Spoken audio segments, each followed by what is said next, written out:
First things first, new business development first, always. Sales first. If you are not confident in the predictability of your sales and marketing engine, how are you getting leads? What does that cost? How are you getting them through the funnel? What are the steps? Can you predictably put $1 into that engine and get $1.20 back? Without that, the rest of it pretty much doesn't matter. So you have to nail that. And to do so, or you could email me, put it in the group.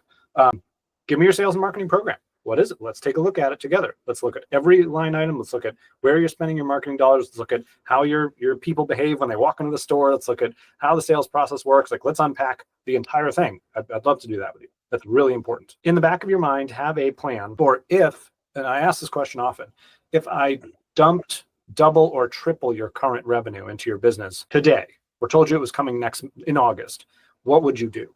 What would your action plan be? What systems would break? What people would break? What would you need to upgrade? When? Why? And we want to look at that as a map too. So there are pieces to that, right? One piece is the org chart. What does the org chart look like for not $4, but $10 million?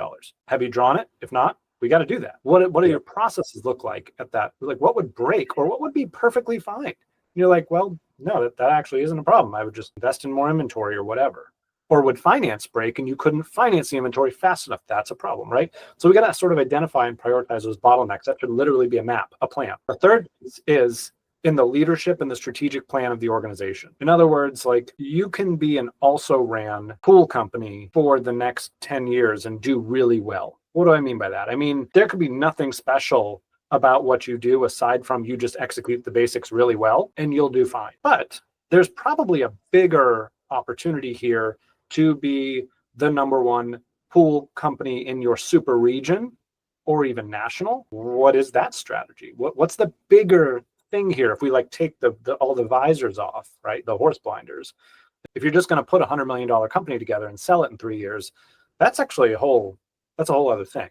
Now, interestingly enough, it requires exactly what I just described to you: the sales and marketing, the plan for how you're going to kind of get there.